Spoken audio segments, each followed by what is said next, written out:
Hello, family. How's everybody doing today? I hope everyone is great. Family, do y'all remember that big interception that was in Shanquilla's frequency when her case was hot, when people was keeping it hot? Do y'all remember that it was a major frequency interception when it came to Shanquilla's case? And that person caused a big interception that was unreal. Unreal.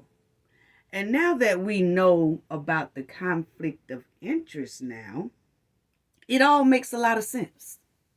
It really do. We gonna break it down today, family. Oh, do we have a lot of tea in here today, family? Please get your coffee, your snacks, and warm up the bumper cars, because we're going to talk about it today. Yes, we are. Because the stank is real now that we know about the conflict of interest. Yeah. So shout out to the chat and shout out to all the subscribers. Shout out to the moderators. Awesome moderators. Appreciate it so much.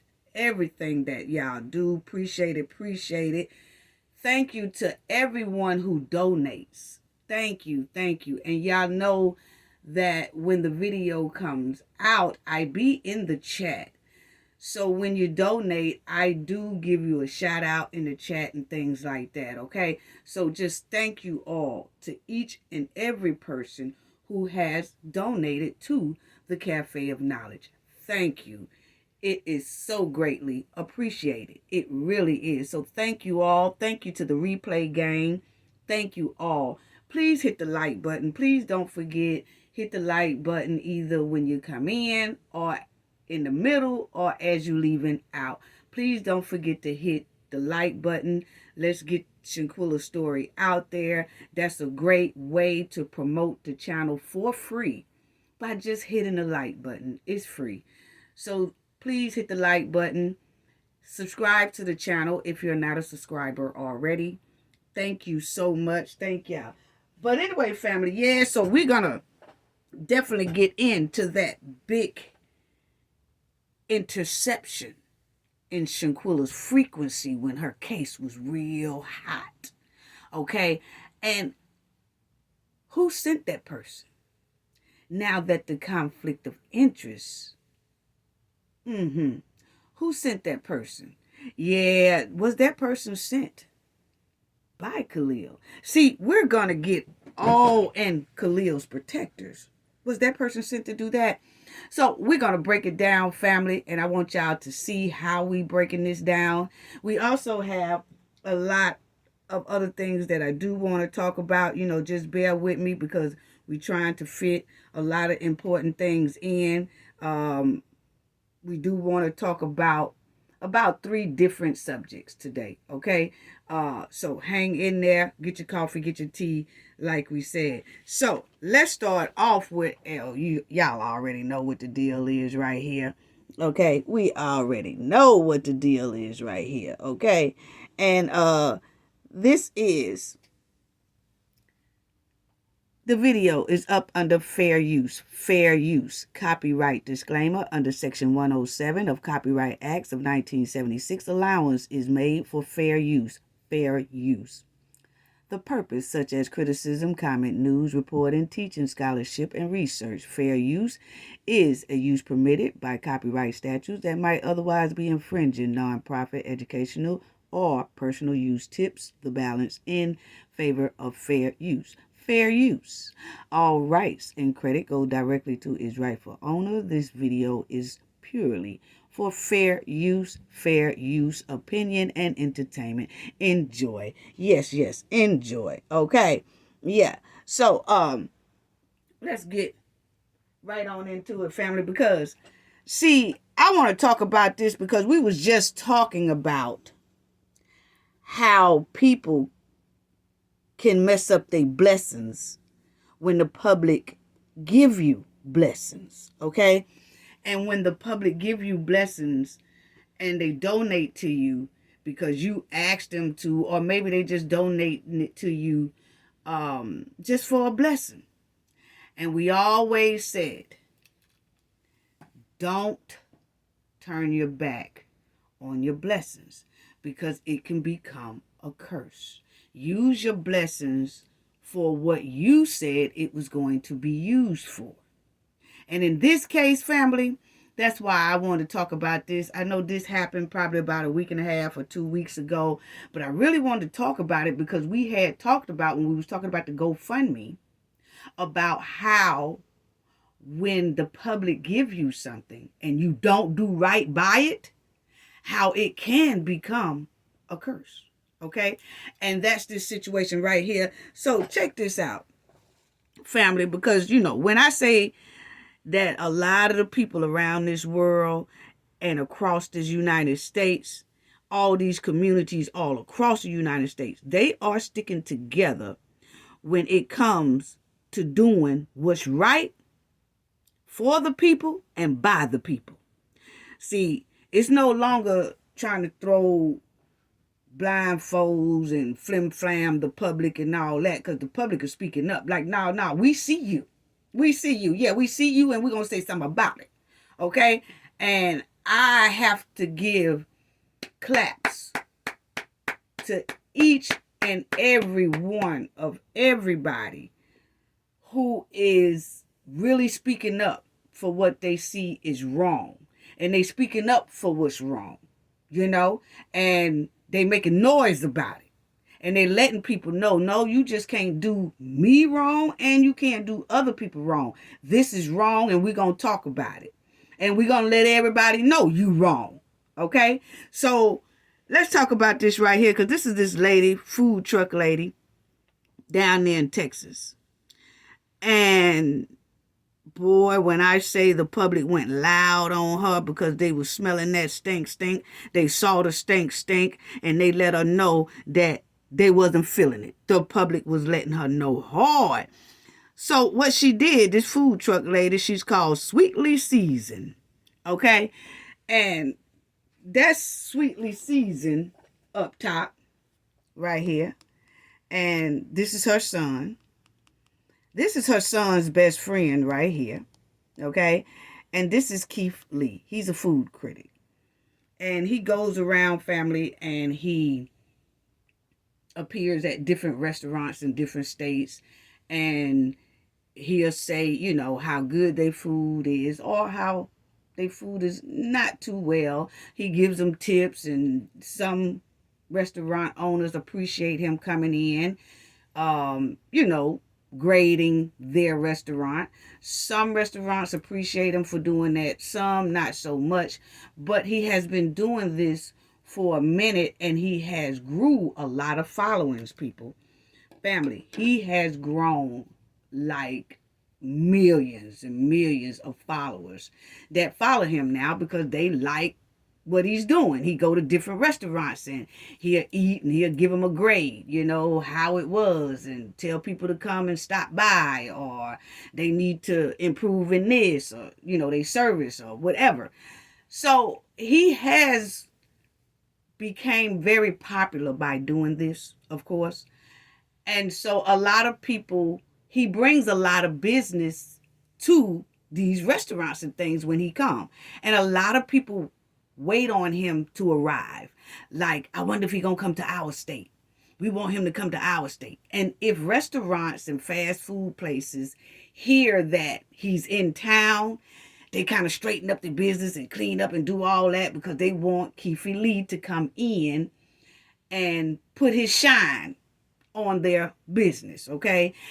And most likely it's going to grow their business, because that's the way it's been seeming like here lately, that when he goes in, after he leaves, that business do grow. People will go in, and order things and stuff like that. So he's doing a great deed. He also gives back to the community, all communities, wherever he go. He has a great heart. From what I've seen, he do give back to the public. So in this case, family, I want y'all to check this out. He went to Texas. And he went to Texas, And he wanted to go by a restaurant. He didn't know which restaurant he was going to go see at the time. This lady here runs a food truck, okay? Now, they got word that Keefe Lee was in town. And he was in Texas. And everybody got excited, right? So it's just about everybody gets on their Instagram and they just hoping that he will see their Instagram and they saying, hey, come by our restaurant. Come by our restaurant. We over here. We over there. We over there. And they hoping he would pick one to come to. Well, just so happened this young lady here was on her Instagram. And she was saying, we're at Sweetly Season's food truck. And we want you to stop by. She got good food. Oh, it's on, it's popping. We got everything going on out here. We want you to stop in and check us out. Okay? Now, remind you that I said, this is the lady that run the food truck, Sweetly Seasoned. This is her son. This is her son's best friend. So what happened when everybody realized that Keefe Lee was in town, then Keefe Lee, I'm sorry, let me get his name right. When everybody realized he was in town, he contacted his best friend, which they was best friends at the time, and said, hey, we heard that he gonna be in town, girl. We're gonna get on the Instagram. We're gonna try to pull him in. We want him to come to my mom's, food truck and check things out and things like that. She's like, okay. He says, well, we're gonna need extra help. Would you mind helping us out? Because it's just me and my mom. So would you mind coming in, helping us out and things like that? She was like, sure. My brother's here. He was gonna try to cut some hair today, but hey, he can cut hair on the outside of the food truck, and he can cut people hair like that. So people who come and purchase things at the food truck, he'll tell them that, hey, I have haircuts for $45, okay, or $40. So he was like, okay, yeah, great. Come on up, y'all. Okay, so she went up there. The best friend, she goes, and she helps her best friend and his mom prepare just in case Keefe Lee come by. So they getting it going. They getting it together. Okay, and then she gets on her Instagram and she says, hey, stop by here. We got it going on. We got some people braiding hair on the outside. We got my brother, he's cutting hair. He's giving out haircuts. They $40. And then she got the food truck going. We got music going. It's on and popping over here. Y'all come on over here to Sweetly Seasoned. And we on this street. The food truck, stop by. So Keefe Lee saw that. And then he saw the Instagram. He instantly replied back. He said, where is it located? And she just got excited. Oh, he just wrote in the chat. Everybody's like, what? So she shows her best friend, his mom, and all that. And they like, yeah, come on. So he decided to stop by, family. So he stops by. He orders some food, him and his family. He said he liked what he saw. They had the music going. People was outside in the line. They was telling people, Keefe Lee said he's coming up here. So now everybody in that little community rushed up there because everybody want to see Keefe Lee. So everybody rushed up there and they, ordering food and they just hoping he come, and he arrives. And that's the picture you see up here where he arrives. He's taking a picture with her. That's her up top.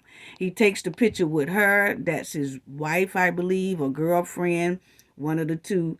But he takes pictures with everybody out there. He likes what he see. He said he ate the food. The food was good and everything. So what he did, he says, I want to give $4,000 to y'all. And he said, he told her to get 2,000. So that means she keep 1,000 and she give another 1,000 to her son. Keith Lee told her to give her 1,000 and her brother, who was cutting hair out there, 1,000. And then he also gave her an extra $800 to give people free food. Okay, who was in line, the rest of the people who was in line or for the rest of the day. He said, "Hey, go $800. Just give out free food on our behalf. We want to do this for the community since y'all out here, y'all rocking and rolling." He said, "You keep 1,000. I guess she give 1,000 to her son. She get 1,000 and her brother gets 1,000. Then she gets an extra 800 for her food because he said feed everybody else in line free." And then he said the $1,000 is going to the barber because he wanted to give $1,000 to the barber so the barber can then cut free hair for the remainder people in line or for the rest of the day. Okay, but that's what he wanted to give the $1,000 to the barber for. Okay, so now the Keith Lee, Keith Lee, he sends the money to the lady. The lady does not give this chick here her 1,000, and she do not give her brother who was cutting hair, his 1,000. She decides she's gonna just keep the money and she's gonna give some to her son. And if her son wants to give her and her brother something, he can, but he don't have to. So basically, she kept all the money that Keith Lee gave out to everybody, which was wrong. Then they said that after he left, she told this chick right here, after the third person started back charging again. And she said, "Wait a minute. He said he gave you $800 extra to feed the rest of the people that's either in line or all day." She said, "No, we're not doing that." After the third person started back charging. So this lady was being greedy all the way around. Okay, so I want y'all, that's basically the shortcut of the story. So I want y'all to listen to the chick that was talking about how this lady did her. So this girl here came on Instagram and she told the public about how she did her and her brother. So she went on TikTok and she told it all. And she has a big following on TikTok. So the word spread it pretty quickly about how this lady kept all the money, didn't give her 1,000 or her brother 1,000, and she didn't even feed the people free like he asked. Okay? So she was being greedy, basically. So but I want to show y'all how a business and how you can block your blessings while trying to block other people's blessings, and then it could become a curse. Because I'm going to tell you what happened in a minute. So check this out. This is what old chick said about it. Listen to this.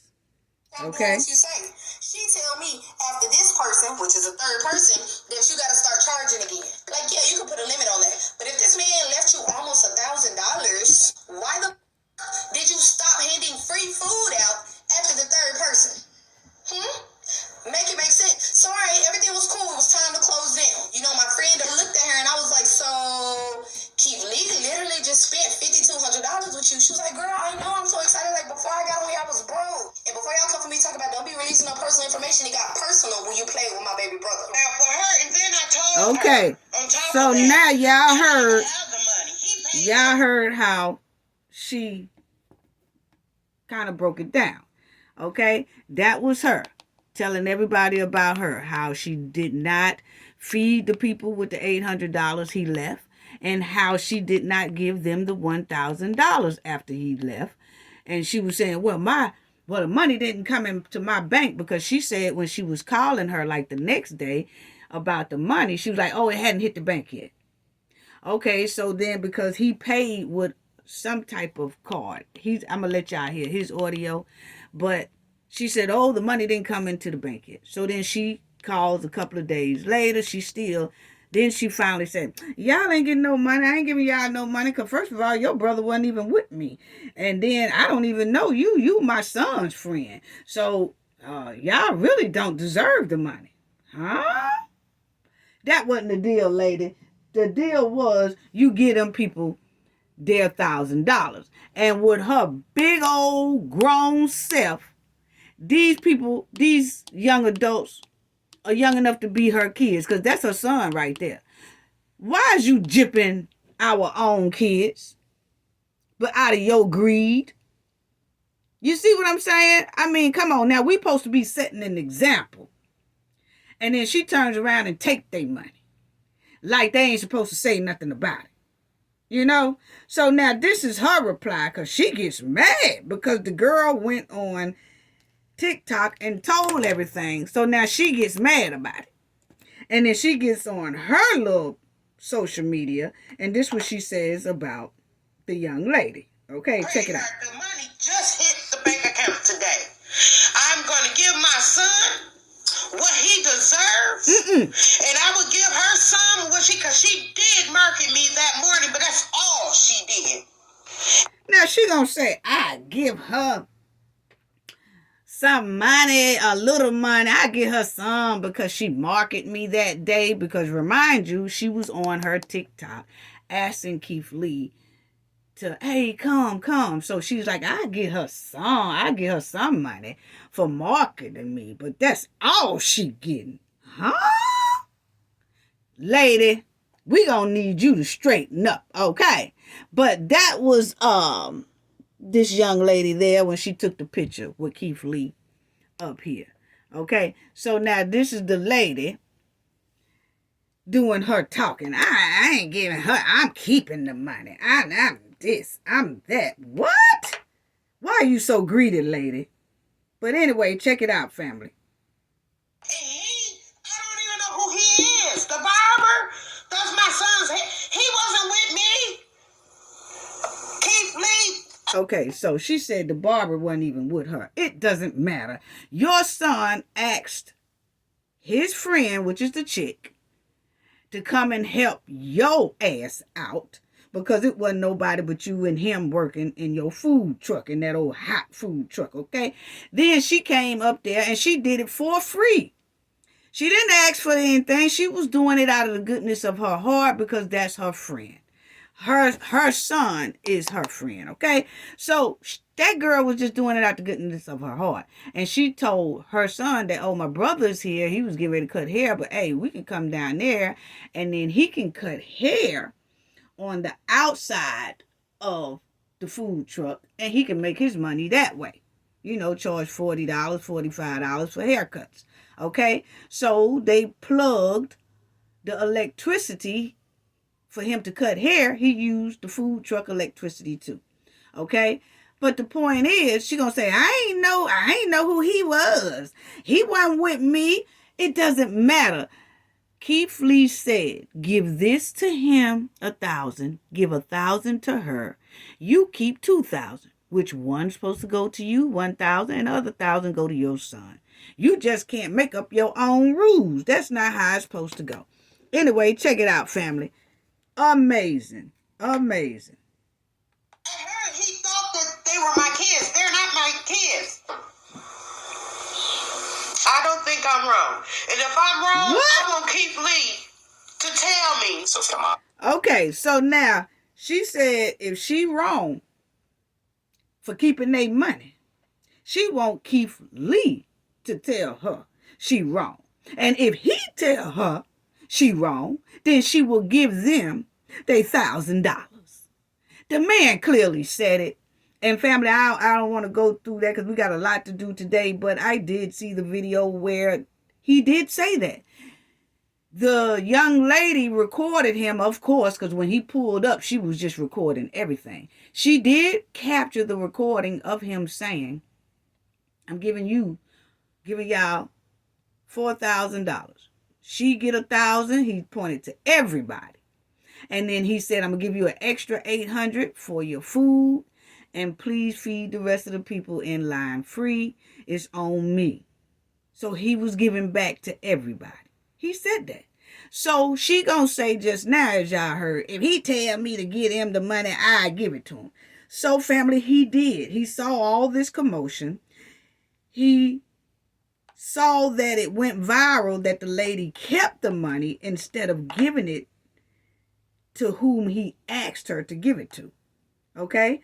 So then he makes this. He comes out and he says, wait a minute now, this is not how this is supposed to go, basically. Okay? So check out what he said.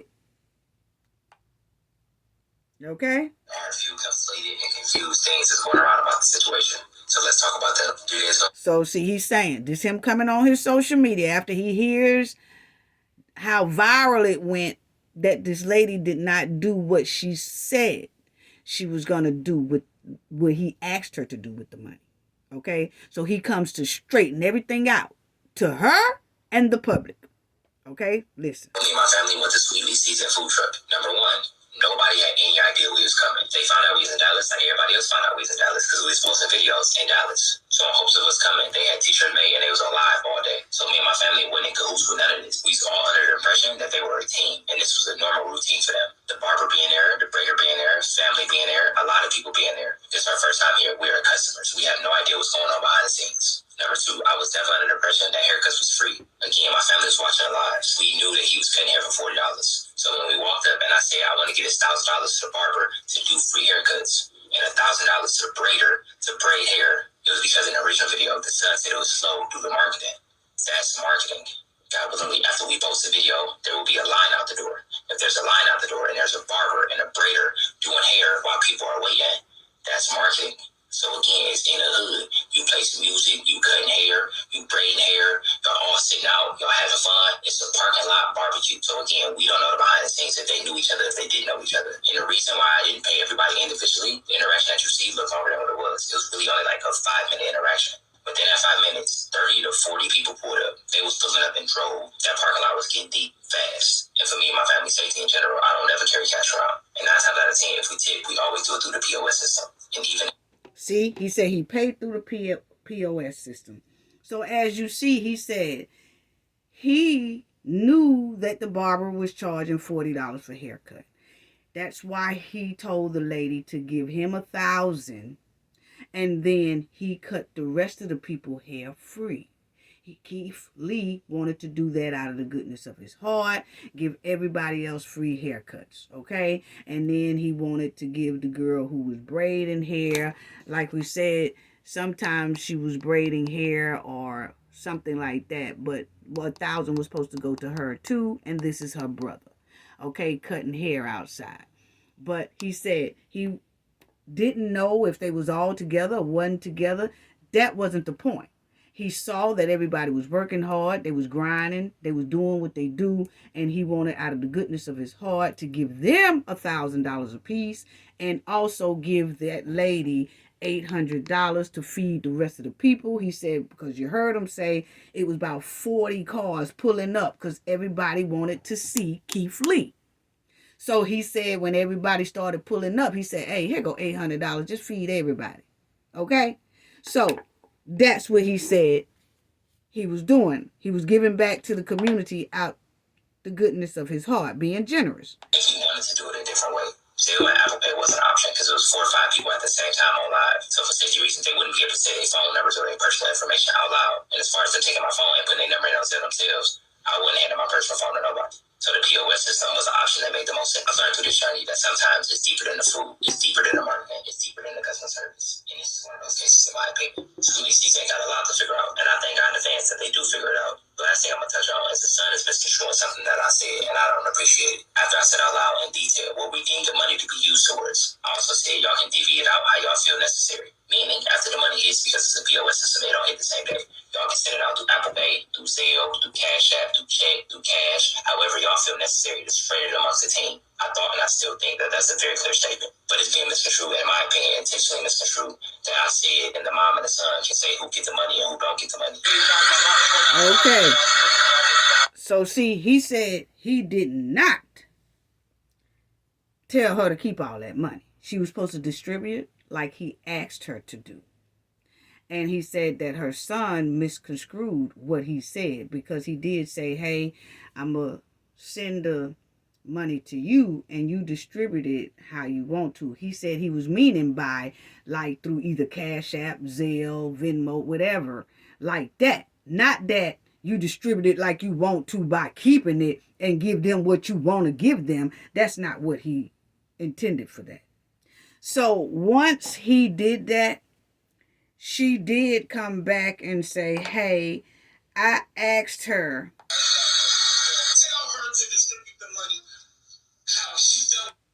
Okay, so she did come back and say this part right here. I'm gonna go ahead on.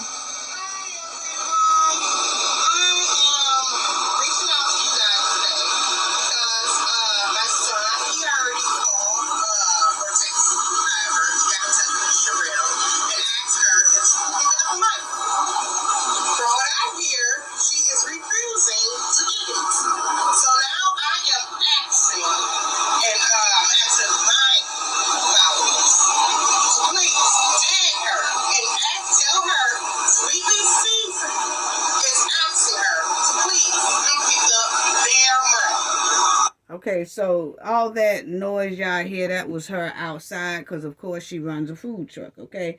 But she did make that video and say, hey everyone, Sweetly Seasoned has asked Sherelle, that's the girl name right here, has asked her to come pick up her and her brother's money. That's after Keith Lee came and straightened it out. Because remember, she said, now, if he come and tell me that I need to give y'all $1,000, I'll do it. Well, he came and he said, yeah, you know that's what you were supposed to do with the money I gave you. So now she comes back and she said, hey, everyone, I've asked her to come, Sherelle, to come get her money, but she's been refusing to come get it. So if y'all can tag her and tell her to just come pick up her and her brother's money. Bye, everyone, and I'm on such and such street, and y'all come on and spend money and grab a plate. Okay, that's what she said, family. Okay, but the point is, your blessing that Keith Lee gave to you and everyone out there, you wanted to be greedy and keep it for yourself and your son. And that's so wrong. She blocked the free haircut blessings. She just blocked everybody's blessing, including her own. The food lady just stinking up her own food truck business because of greed. Now her food truck, they say, allegedly, is permanently closed because a lot of people not even coming to her food truck anymore. It's all over the internet. And they said she came there, her and her son opened up the food truck for almost 2 days straight, and not one soul came to buy a soda. So see, her blessing turned into a curse. Because that money, that $4,000 that was supposed to have been distributed, like he said, and then that $800 was supposed to be for feeding the people, but you heard her say, after the man left, after the third person, this lady said, okay, start charging everybody else. Huh? So see, she was blocking everybody's blessing. Because she didn't use her blessing correctly due to her own greed. Not one person ordered a $3 soda in 2 days. So she shut it down. And that's just crazy to me. That her blessing turned into a curse. Just like we said. We were talking about that same thing about that GoFundMe money about Shanquilla Robinson. You just can't take from people.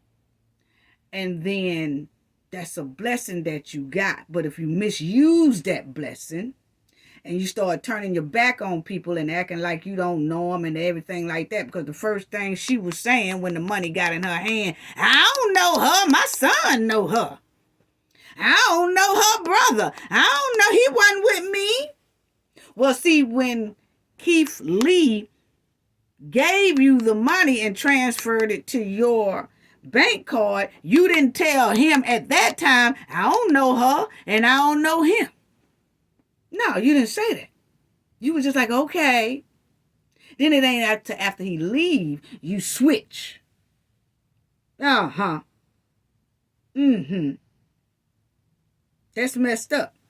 That's real messed up. You know, if you don't do right by that blessing, like we said, it can turn into a curse. And now they actually do say, allegedly, it's all over the internet, and they talking about it in Texas, that she has permanently, closed her food truck. So it's just given, as soon as that food truck lady got the money in her hand, she flipped like a pancake. Yes, she did.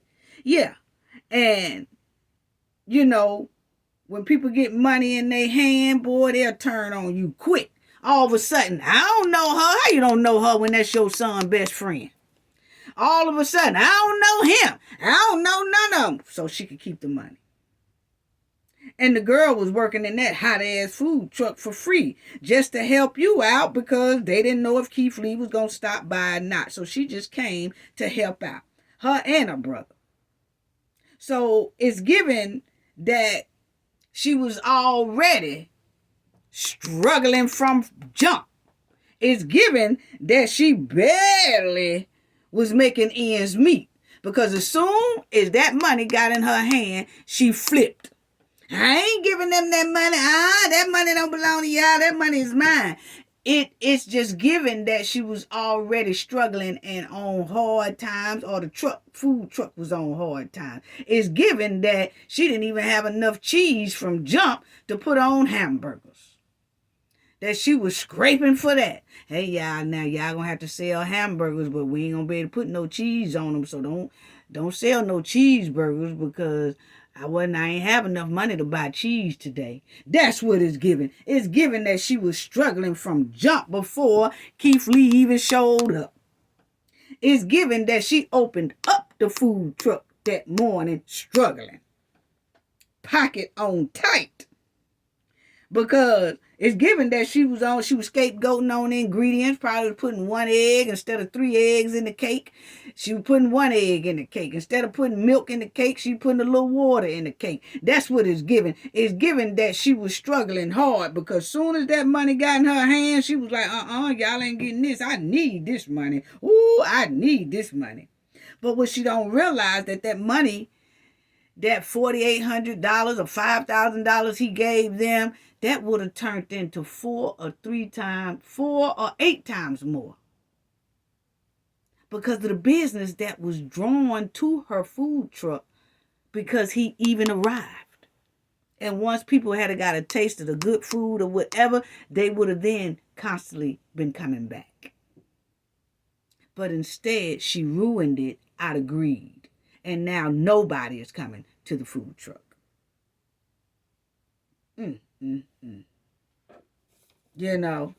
She got that money in her hands. It's given that she was putting a little water in her ketchup and shaking it up. It's given she was struggling as soon as they opened that food truck door. That's what it's given. That's exactly what it's given. Now the food truck lady want to do right now after all that when she could have just did right from jump. She had a chance to do right and she didn't. And now her and her business done fell in quicksand. You will never win when you doing dirty. She had sticky fingers. She wanted to keep everything. And Keith Lee is a very known food critic. And he bought a lot of booming business to her spot that day. And I'm quite sure everybody would have continued coming.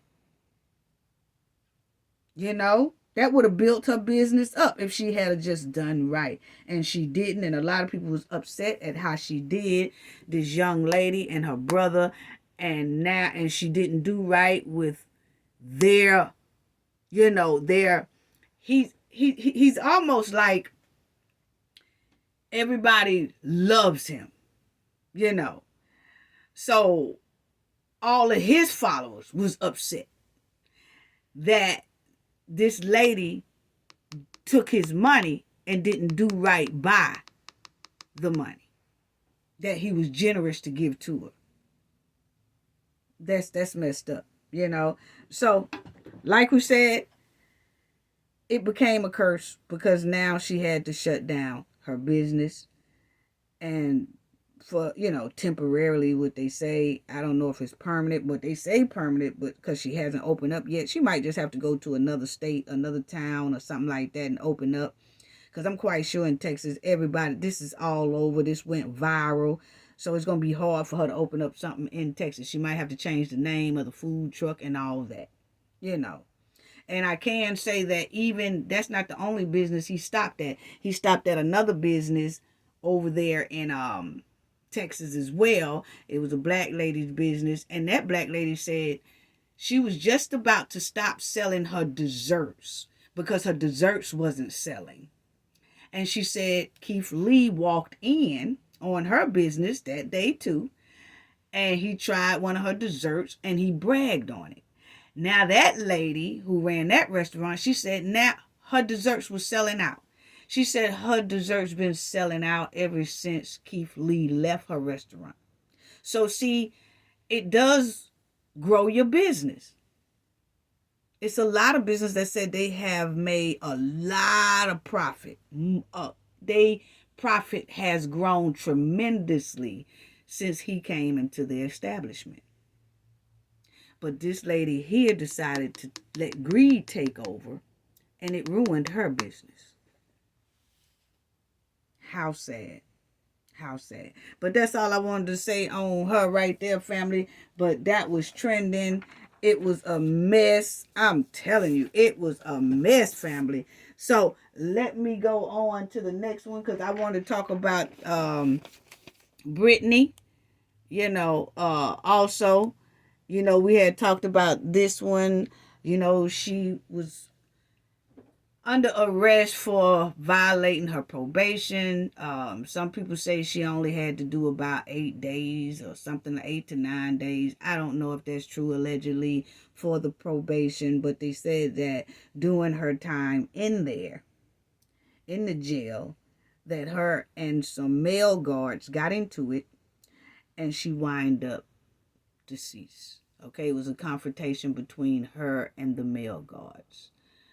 How the confrontation started, what erupted, what happened, nobody knows. And the sheriff department or the jail place is not telling. Okay. So our team did, check it out and try to see what was going on. But they really are not releasing any statements about what happened to her. And as you see, that was in Galveston. And it says that the woman was being held in the county jail, and something happened. It prompts the investigation. She was 32 years old, and her and those guards got into it, but nobody is saying anything about it that's working inside the jail. So let me let y'all hear that as well, because we was shocked. I don't know. We was really shocked. As you see here, it also says that Brittany's family and community activists are demanding a surveillance camera of that day, okay? And it happened on February the 1st. And the death of her, the inmate, and her family is begging for answers, okay? Now, they say the jail place said they have looked at the video or something like that, and they will investigate it, but they haven't let the family or anybody else see the video, okay? So you'll see that the sheriff says that they said that the sheriff are not answering questions would not answer questions on video, but says he's seen the jailhouse video. So the sheriff said he's seen the video, okay? But he's not going to give anybody any answers about the video, okay? He said that he's not going to do. And it says he said that while nobody has been reprimanded for the altercation, he insists there will be punishment if an investigation finds wrongdoing. So, that's what they say, family. So let's check it out. Let's check out what her mother said about this incident and what was really going on with it. So this was the protest that they had. And y'all know I let y'all see a little bit of it the last video, but this is the whole thing here. And this is her mother. That's her mother right there. Brittany's mother. And it appears to be more than just one. Got into a physical altercation with a woman, a mother, and now she is absolutely dead. They have yet to call the mother to explain to the mother what happened. They have yet to say to the mother what took place, how many deputies were involved. But we did learn that they attempted to put a charge on her for assaulting a deputy, as though that justifies them killing their sister. What kind of man does it take to beat the hell out of a woman and kill a female inmate? What could that woman have done to this man to where it was so deadly, so dangerous, he had to kill this sister? This jail, this sheriff's department, this agency has a history for generations of beating the hell out of black people. This jail has a history for mistreating black inmates. This jail has a history of denying African Americans their human and civil rights. Okay, so like we said before, they said that this jail has a history. We really do want to know what happened to Brittany in there. What was it? What was going on to where it took some men, guards, to handle her, and then she's deceased? Okay, and I'm gonna skip it a little bit, because we have a lot to go over. And like I said, y'all can always go and check it out, but I want y'all to hear this. We want to see the video. We want the video, not next week, not 3 weeks from now. And don't come to us about just wait till the autopsy report comes out. No, we want to see the video immediately.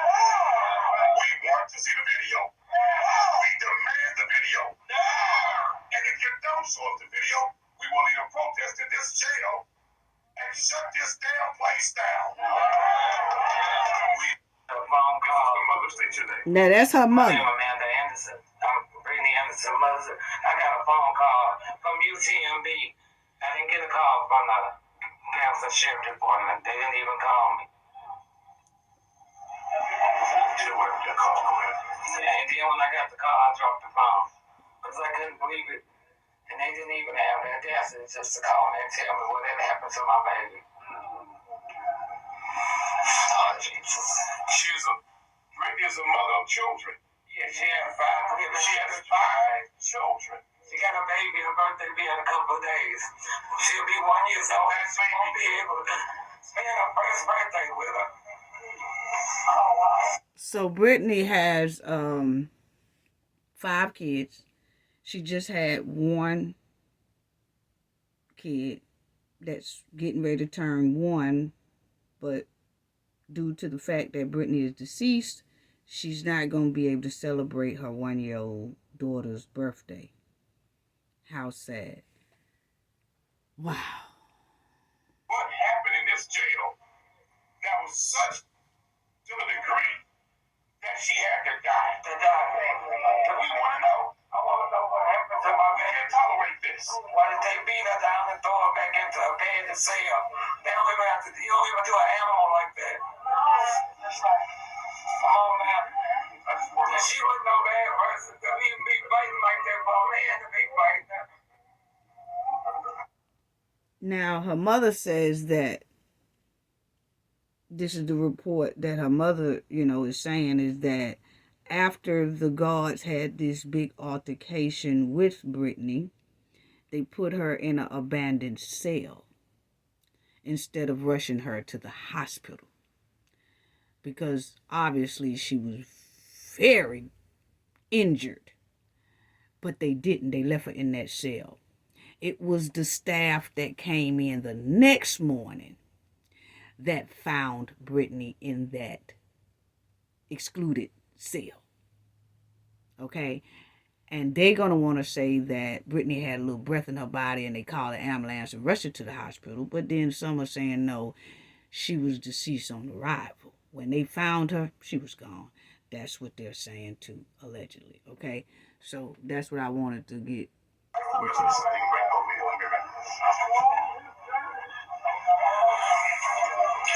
son is here. And this is heartbreaking. And that's one of her How do we sons. say to this child that you never see your mother again? What happened in this jail?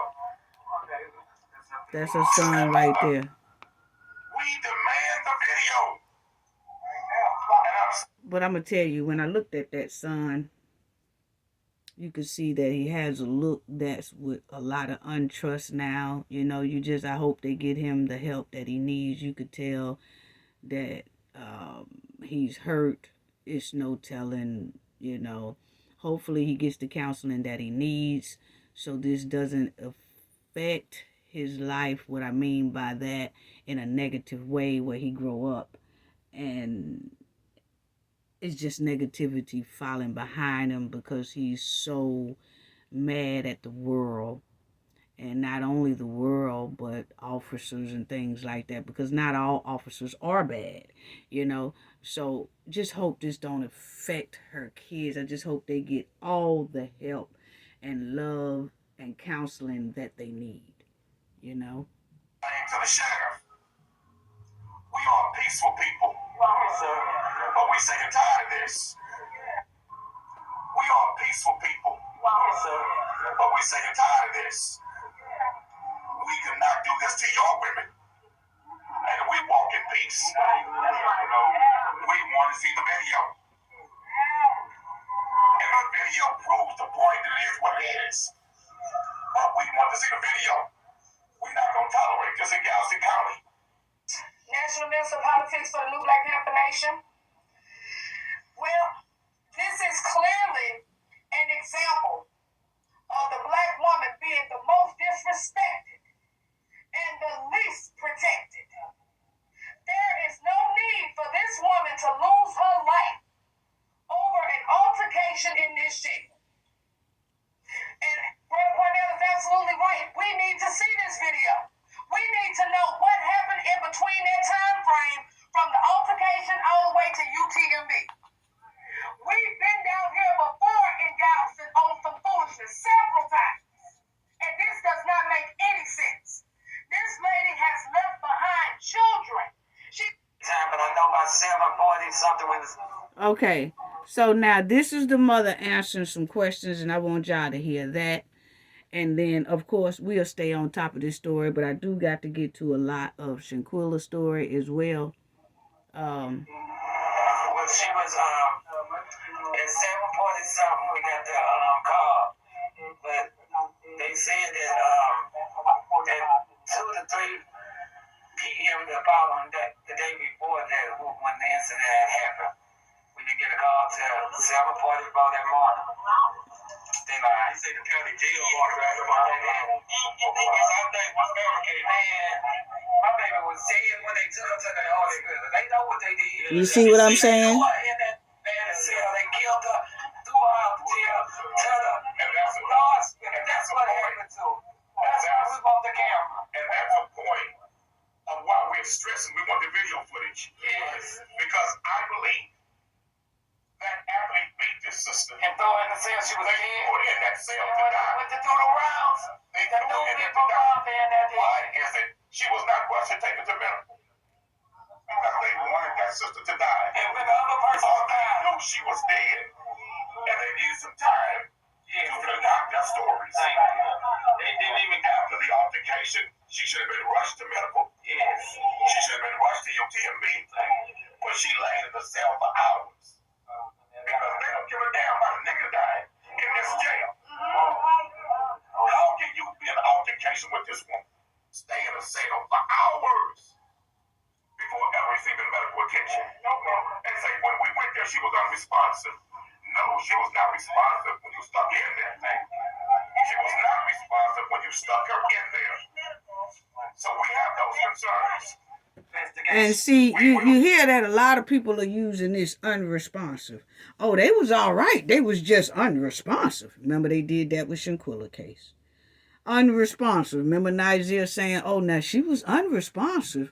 She was unresponsive. So a lot of people using the unresponsive because they don't want to say that the person was deceased. But unresponsive is right there with deceased. Okay? You need medical attention to come out of that.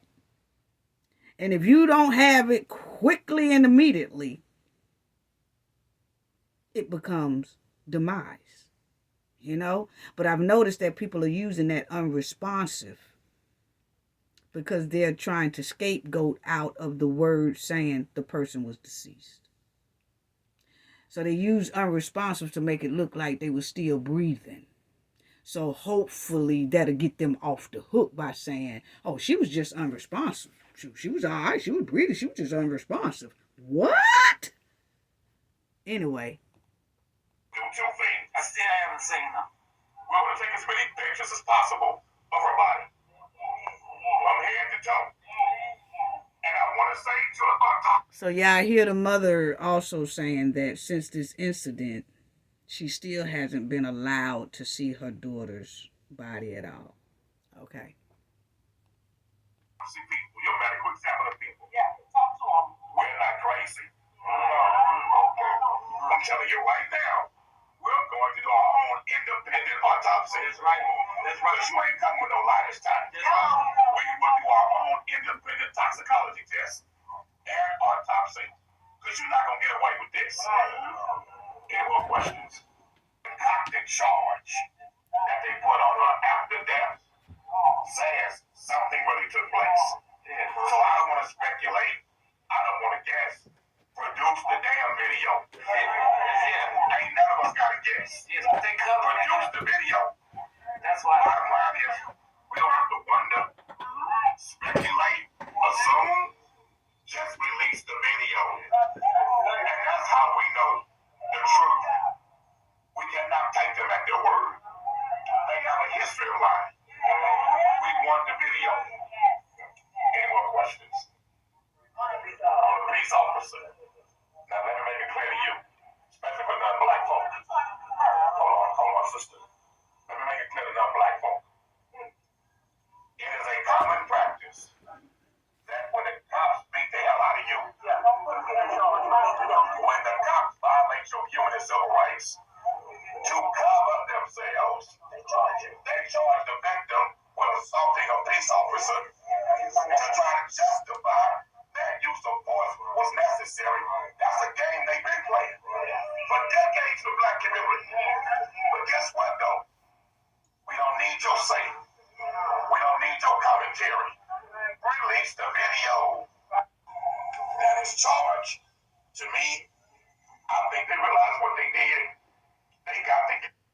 Okay, so once again, family, you know, we want to see if they're going to release the video and what do their autopsy say. But as you notice, he said we're going to get our own independent autopsy, you know, because y'all know we talked about that before. Sometimes, you know, things could be worded in certain medical examiners that work closely with law enforcement. Not all the time, you know, but it does happen that it'll be worded to where it's no fault on the jail side, you know. It'll look like it was all her fault, you know. But I just want to see how she was handled. Like, what was the altercation, you know, and is that tape going to be redacted or what's going to be going on? But we just want to see how she was handled,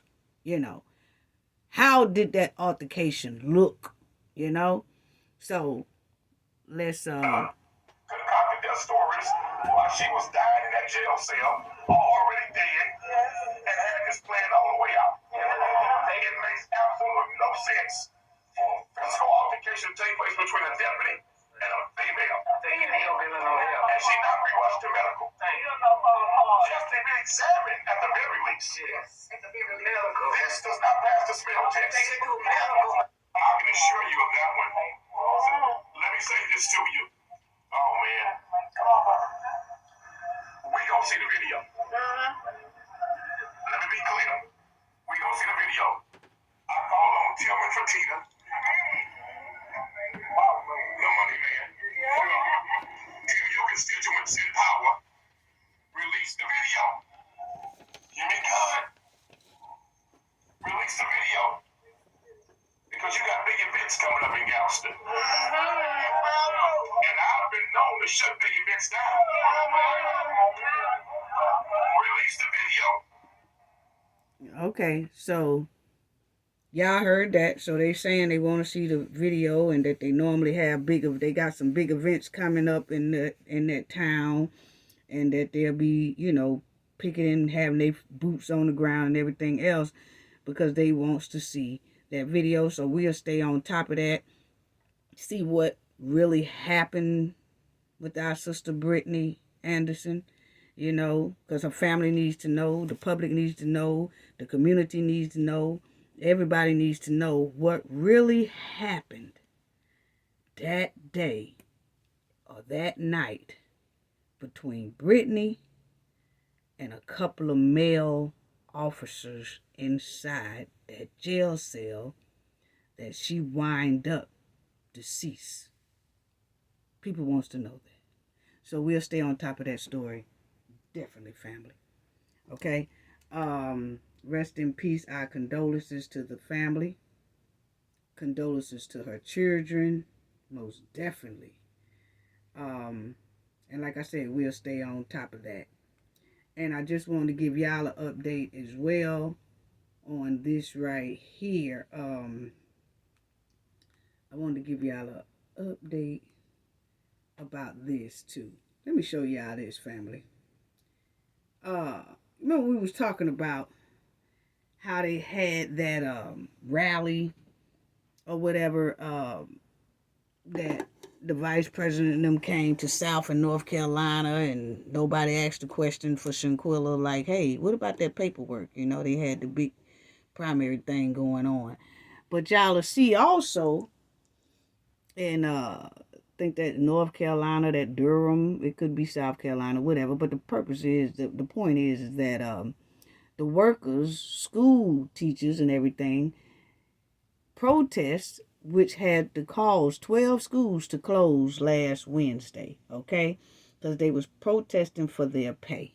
And I just want to show that, oh yeah, people can put boots on the ground, but I was just showing the difference how they put boots on the ground for a good cause. And then Shanquilla, we didn't see this type of boots on the ground for Shanquilla. And it's in the same state. Check this out. Hundreds of Durham Public School employees called out of work Wednesday, gathering to protest pay issues at two rallies. At 10 a.m., close to 500 people rallied and marched outside the mini Fort Browns building for more than 2 hours, okay? And then they had another rally that, they had the picket signs and all that.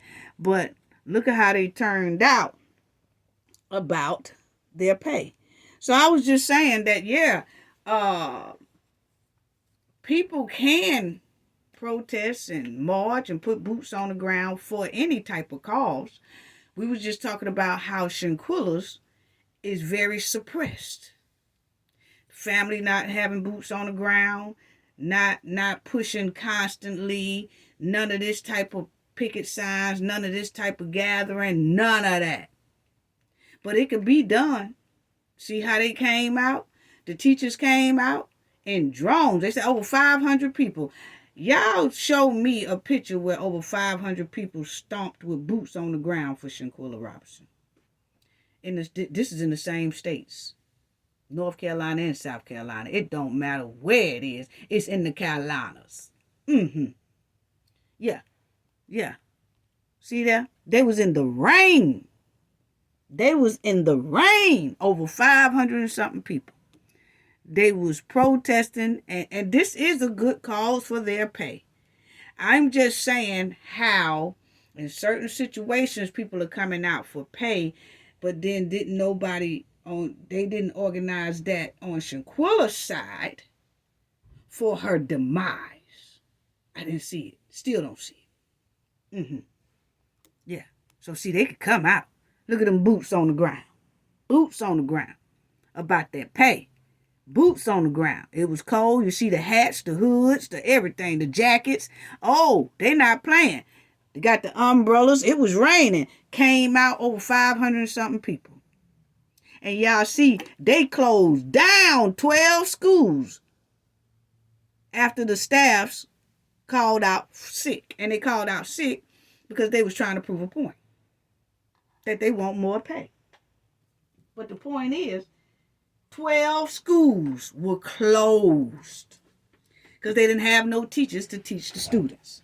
So that closed 12 schools automatically. So they went hard for the cause. And I was just saying, for over $400,000 in GoFundMe,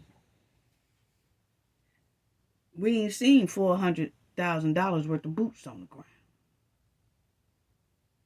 Why is that? I was just showing. See there? I mean, they wasn't playing out there. Look at that. They wasn't playing.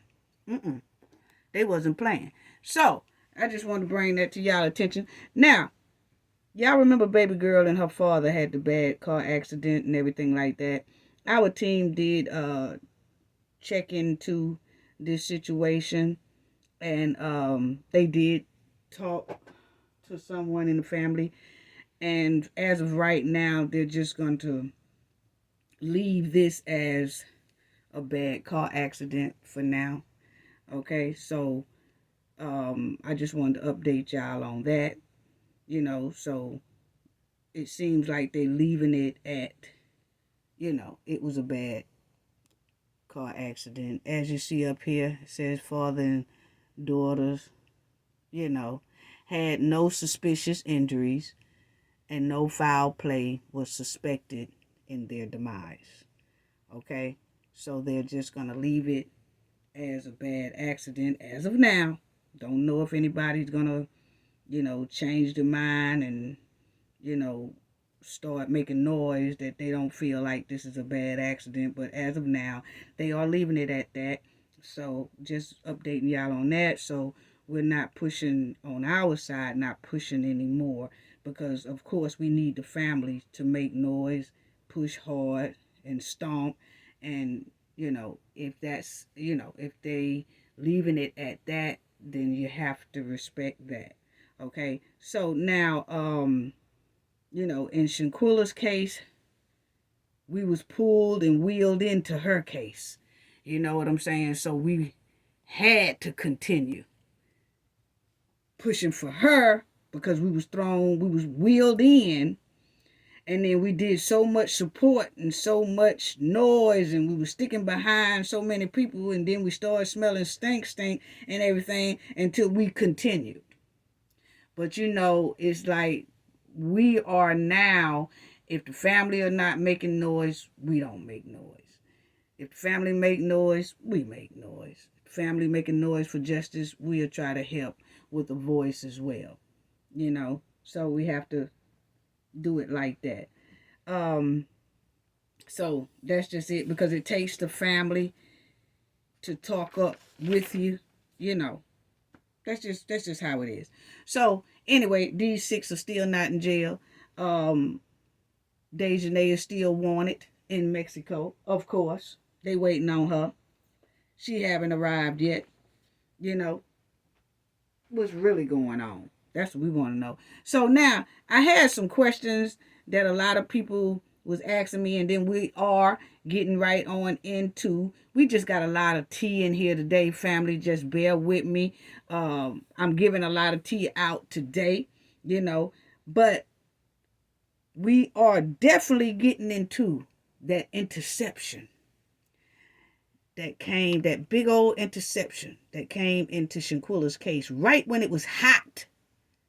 And now that we know about this conflict of interest right here, now it makes sense why that big interception came in from a certain person. That's what it's giving. And we're going to break that down in a minute, family. But let me go to y'all questions, because I just wanted to go and show y'all a couple of questions from some of the knowledge family. And we'll be doing a live soon. I just wanted to answer some questions right now like this. But y'all know about the Mardi Gras carnival season that's going on all over the Gulf Coast and things like that, so we're heavy involved in all that, in organizations and things like that. So as soon as that is over with, we are scheduling a live where people can call in and we can talk, and we're going to have a great time and celebrate the 5K and all that good stuff, okay? So let me go over this, because I want to go over a couple of questions, and then I'm going to hit that interception of this certain person. But it says the Robinson family should be able to get all of their money back from being Crump and Suzanne Robinson, because the attorney, they really wants to help this case. But see, that's what I'm saying. We just did the previous video, and I was showing everybody that it says that they don't charge until they get paid. Until they win the case.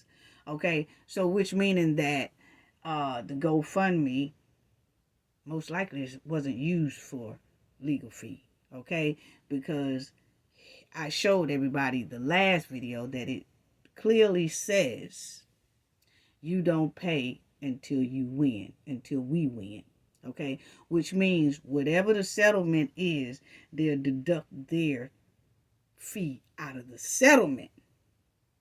And then you get the rest. Okay? So that's how that goes. And it says, just think about how they have children in their care. Monsters with children, that's a no-no. It's against the law. And what they're talking about, family here, I understand what this person here is saying. And is that the Cowboy 6, some of them have kids, and that isn't it dangerous for them to have kids and things like this. I can say they are a ticking time bomb, okay? You just never know when they'll snap, what they'll do, or whatever like that. But because they have no criminal charge on their back, is really nothing that you can then further push for minors being in their care, because they are very dangerous, point blank period. They are very dangerous. Then it says, where are we in this country where people can film a video of a brutal demise and use the Jedi mind trick to say, blame it on the alcohol? Yeah, that is true. You know what I'm saying? And that's what a lot of people are using as an excuse now, which we already said that is getting popular, that people just going to say, blame it on the alcohol. And now it's also an excuse of using, oh, they was unresponsive. See, we got to pay attention to that too as well, family, because a lot of people are starting to use the unresponsive word for deceased. Yeah. Yeah. Then it says right here, what did you find on Dina King relationship to Elise Hyatt King? And like I tell people, that right there is irrelevant. Because if they do an outside investigation about the conflict of interest with Khalil family being related to Sandra Harrison family, and Sandra Harrison family being related to Khalil Cooke family, then if they do an outside investigation, all of that concerning Elise and Dina would automatically come out if they do it. So see, once you have one, which we have one, then, you just wait on the outside investigation to come in, and they can find that out. Because like I said, Cafe of Knowledge has been doing a lot of this stuff. We doing it for free, okay? We're not getting paid to do this. The lawyers are, okay? Or the representatives are, not us. We just giving out tips, good tips that they can use. Now, whether they use it or not, that ain't on us. But we do try to find things that can help Shanquilla's case. So, like I said, if they investigate the way they should investigate, If it's anything there between this one and a lease, it'll come out. Point blank, period. So then you have, this was another person that says, it don't take that long to get a translation. And that's true. Talking about translating the paperwork into English, that was a stall tactic. It really was. That we translating the paperwork into English, that was something to kind of stall the public and make the public shut up for a minute. That's my opinion. Now that we know what we know about the conflict of interest, it makes sense why that keep coming up. Oh, we're trying to translate the paperwork into English. Wait a minute, it don't take that long. But now that we know what we know, now we see why that excuse is being used. Okay? It's being used because of that right there. Conflict of interest. His family is related to these people, and these people are related to her. So they all related in that. So that's why you keep getting that. Point blank, period. And a lot of people are asking, well, I wonder why it is, and I wonder why that. Family, people, a lot of the people that's asking these questions, I know hasn't been with the Knowledge family long, so all you have to do is go back and look at some of our videos and you will understand. But once you say conflict of interest that you see on that screen, that answers a hell of a lot of questions. That answers it all. This is all she need to get justice immediately. But it's not working out like that. See. Yeah. So now we are just talking about things that, wow, that's why that happened, because of this on the screen. See, now we are basically just showing different things of why certain things most likely is happening. And it makes sense now that that's the reason why things was being said the way it was said, why things was being worded the way it was being worded, and why a lot of monkey wrenches was in the game, and why she hasn't gotten justice. Just like we're getting ready to talk about now, that big person that intercepted Shanquilla's justice and threw a lot of monkey wrenches in it. Most likely it's because of this conflict of interest that you see on the screen. Yeah. So, then you say, it says, Miss Cafe, can they flee the us, it's supposed to be U.S., or will they handcuff them all if they're trying to leave? And that's why I say, you have to understand that it says no criminal charges. So if it says no criminal charges, then that means they are not considered criminals on paper. But we know what they did. Okay? So yeah, they could travel anywhere they want to, when they want to, how they want to. It's nothing stopping them from traveling at all. Then another one said, well, can you tell the courts that they are flight risk? No, for what? There's no criminal charges on them at this time. Okay? And then y'all will see at that bottom there, you remember when they said here, this was the statement that Sandra Harrison and Dina King wrote at the bottom of their statement, no criminal charge for the Cabo 6.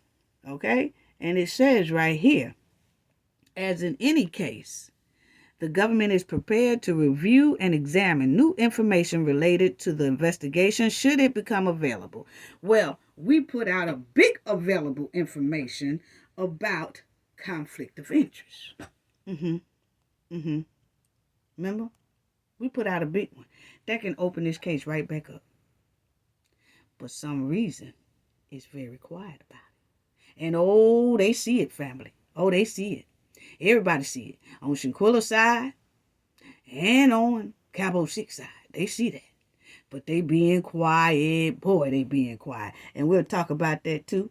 You know what I'm saying? And then somebody also wrote, it makes you wonder if the Harrison or King added the agreed to fight story as a possible lie about interviewing 3 of them.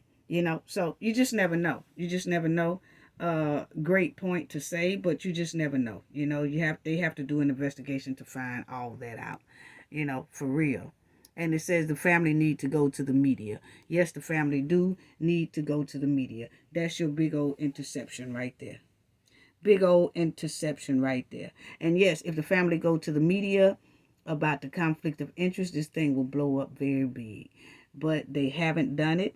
And like we said, Mr. Robinson hands is tied, or he can say something about it or whatever. But the thing is, they know about it and they quiet about it. So, hey, we just checking it out and seeing how quiet it really is. And we're going to talk about that as well, because a lot of people saying, oh, maybe where they settling very in silence behind the scene. Oh, I got something for all that too. I'm going to tell you about that too in a minute. But let's go on with this right here. This was the biggest interception in Shanquilla's case. This really was. He was the biggest interception in Shanquilla's case. Y'all remember that? Y'all remember him just busting on to the scene. And everybody was trying to figure out, well, where did he come from? Where did he come from? And now everything makes sense. Now that we talk about conflict of interest. Everything makes sense now that we're talking about conflict of interest. Because was he working for Khalil now? Is that what was going on there? I'm just asking. Because it's quite strange that he just came out of nowhere. Out of nowhere. He just appeared. Out of nowhere. We was like, wait a minute. What is this man here? Why is he here? Why is he here, first of all? What is it that made him just pop up on the scene? So, where did this distractor come from? Gerardo Zuniga. Major interception. Was he working with Khalil and Khalil protectors? Makes a lot of sense now. Because, see, Mexico wasn't happy with him at all prior to Shanquilla's death. About a year before Shanquilla's demise, you know, he was in a lot of trouble in Mexico due to fraud and threatening women and spreading lies and messing with campaigns in Mexico and all that stuff. Trifling behavior. And he also got a fine for it.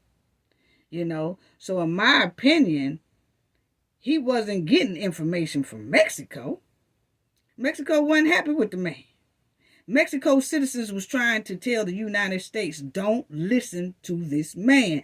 Don't listen to him because he is a con artist. He a big liar. He's in a lot of trouble down here. He was in a lot of trouble. He had to pay fines. He had to go to court.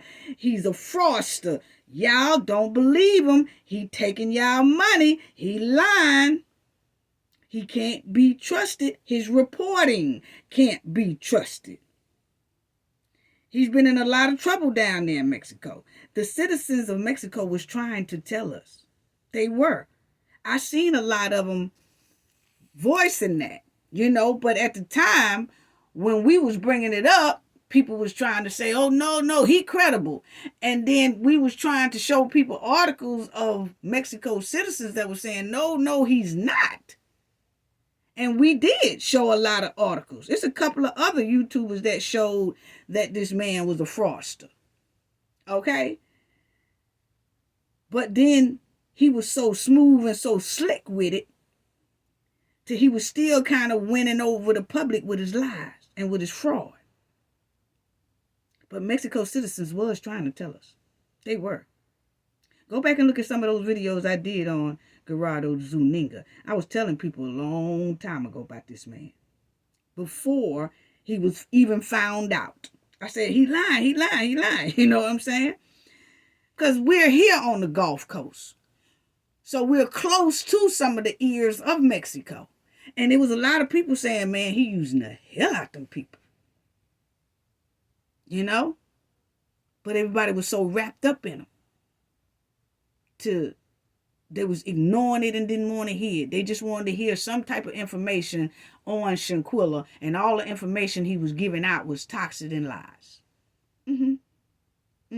So that's why we asked, did Khalil, Cooke, and his protectors pay this man to just instantly appear inside of this case and throw monkey wrenches all over in Shanquilla case? Now that we know about the conflict of interest, was he working for the Cowboy Six, Khalil, and their protectors to twist Shanquilla's story so it will slow Shanquilla's justice down? Because we know for a fact the police report this man so-called was giving out was nothing but bogus. Because when that autopsy came out, that autopsy was clearly showing that that police report was bogus and a lie. He never did mention the bruises on Shanquilla's body. He kept saying about the police report, but him or the police report was never mentioning the bruises that was all on Shanquilla's body. Never at all. Never at all. You see this article right here. It says, notably, the police information reported by the provider from Metro Mix, that's that Gerardo, does not mention obvious signs of Robertson's physical injury, which family members have said existed on her body prior to her burial.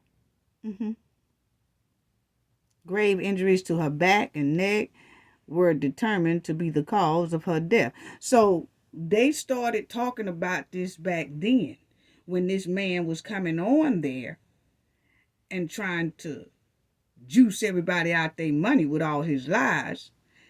And then when that autopsy came out, people started saying then, hey, y'all might want to halt listening to this man, because if you notice, he ain't saying nothing about Shanquilla bruises like the autopsy is saying at all. He ain't even mentioning the bruises. He never did mention the bruises before the autopsy came out or after the autopsy came out. So how he knows so much but didn't know that? If he's so close to so-called the Mexican, I'm getting all my information inside source. Yeah, I'm getting it from the inside source. Well, if he was getting it from the inside source, he would have knew all the bruises and stuff that was said on that autopsy. He didn't know none of it. He was lying. He was going by what that police report saying, and he was trying to push that lying police report. That was his job to do, to push that lying police report.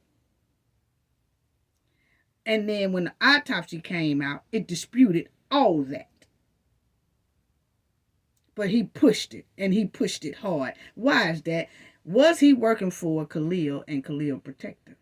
Because you notice in a lot of his statements, he kept saying the United States government is, they're looking into this, and the United States government is looking at what United States government he done talked to.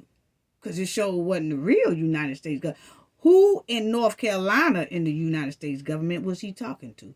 Because you notice that he kept saying, yeah, the United States government, they are looking into this, and they're doing this, and they're talking to the people down here in Mexico, and they're doing this, and yeah, they're communicating with Mexico, and they looking for this, and okay, so who was communicating with it? Was it Khalil and Khalil Protector?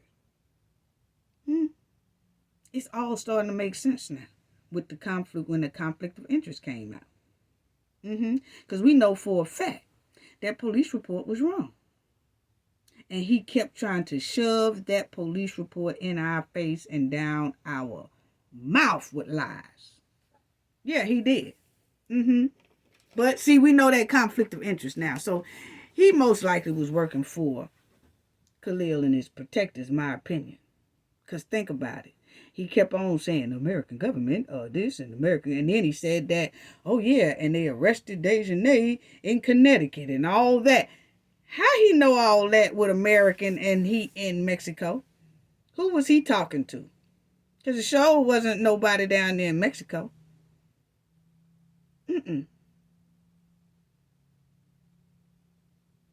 Who paid this man to just pop up all of a sudden and throw all kind of monkey wrenches in Shanquilla's case? Now that we know what we know. Conflict of interest. Yeah. He put all kind of monkey wrenches and roadblocks in Shanquilla's case, slapped from the beginning. He was confusing the whole world. He was confusing everybody about Shanquilla's case. He was dedicated to twisting Shanquilla's story. Everything that man was saying was lies. It really was. And was he working for Khalil and his Khalil protectors? Just asking. Because now it's all making a lot of sense on why he just popped on the scene like that and started throwing monkey wrenches in Shanquilla's case. And you notice the transcript that went to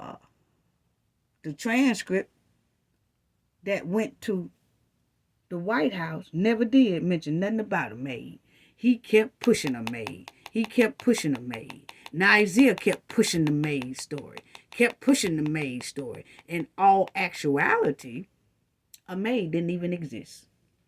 Not until after the Cowboy 6 was already back on American soil. That's when a maid came in to clean up the villa and realized there's nobody else left in the villa. Everybody packed up and gone. That's when the maid called the concierge and said, hey, nobody is here, no bags, no nothing. Do you know what's going on? That's when he started trying to call Dejanay to see where they are.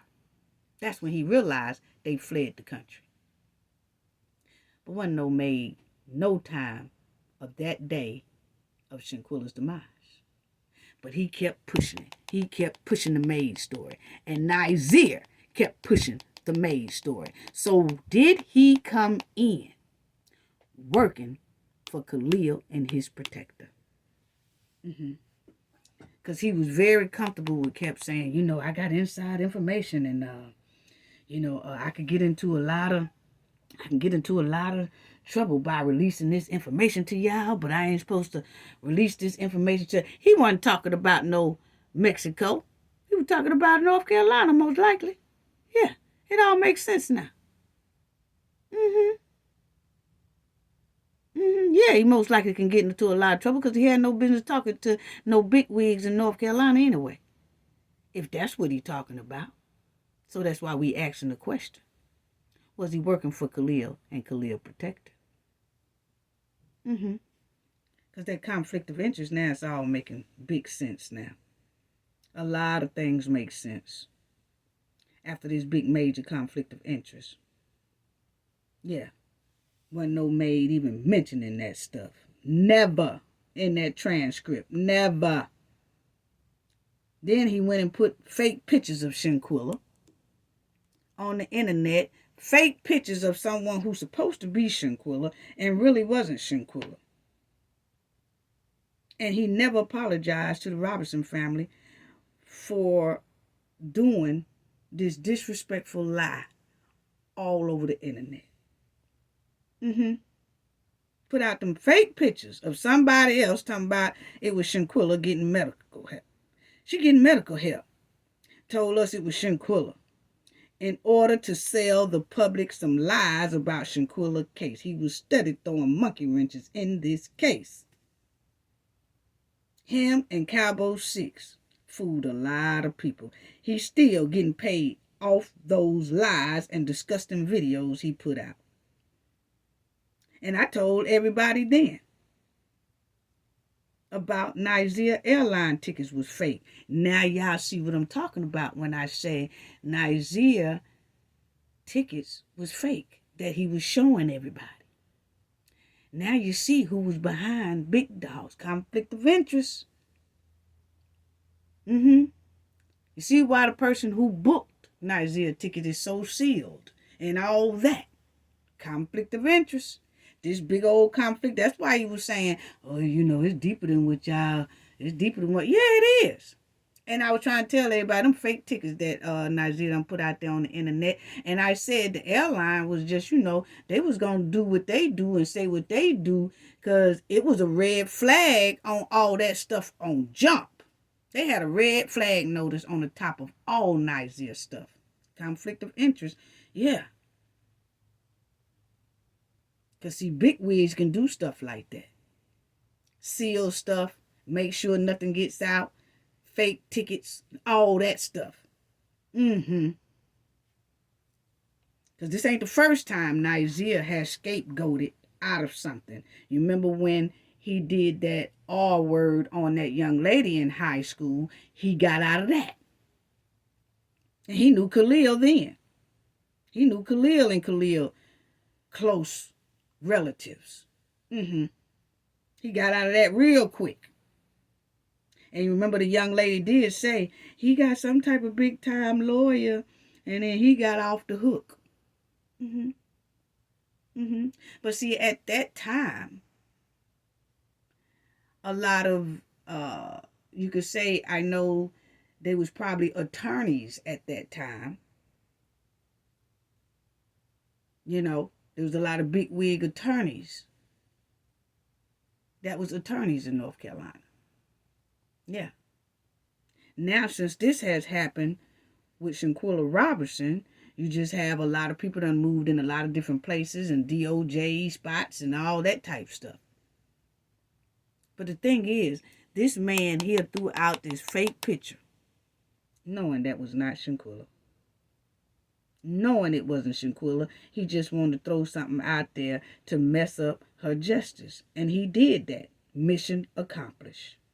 Because he was the main frequency that came in and intercepted Shanquilla's loud cry for justice. And he came in out of nowhere and started throwing monkey wrenches in her case. That's why I said, was he working for Khalil and Khalil protectors? Now that we know this conflict of interest, a lot of things is making sense. It really is, you know. It just makes sense. I'm sorry, it just makes sense, you know. Maybe it's not, but it makes sense. You know.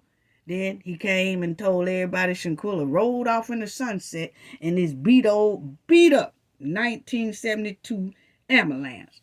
She rolled off in that. No, she didn't. After they did all these compressions on her and all that, she rolled off. They put her in this here ambulance and they rolled off to the sunset. No, they didn't. Wait a minute. Because this is the ambulance that Cabo, Mexico used. This is the AMC hospital that so-called doctor that came to the scene work at.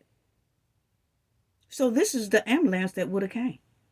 They've been using this for a long time now. They are not using that mess right there.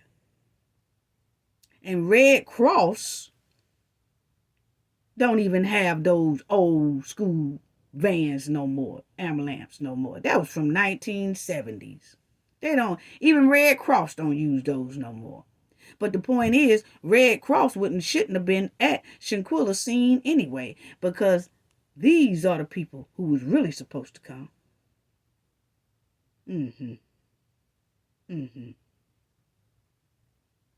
Mexico was saying the man was a fraud the whole time.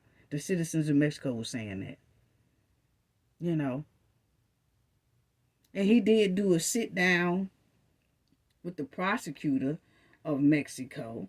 You know, he did a sit down and he did some type of interview with him and all that. But the point is, the man is a fraud. And was he the one communicating between the prosecutor and some big wigs up there in North Carolina? Because now it all makes sense of why he all of a sudden jumped in the mix to confuse the public.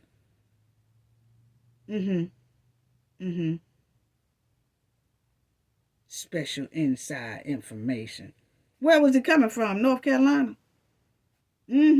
Was all his special inside information coming from North Carolina? That's all we saying. We just asking because he was lying all over the place just like Nigeria. Then he said Shanquilla was deleted in the evening. No, she wasn't. She was deleted in the morning. But see, all that stuff came out during the autopsy. Because you remember the police report was the one that's trying to say that Shanquilla passed at about 5 o'clock in the afternoon. No, she didn't. The autopsy came out and told everything. So he was just juicing people for their money, for their hard-earned money, playing in their face the whole time. It was a play the whole time. That's why we asked, was he working for Khalil and Khalil Protectors?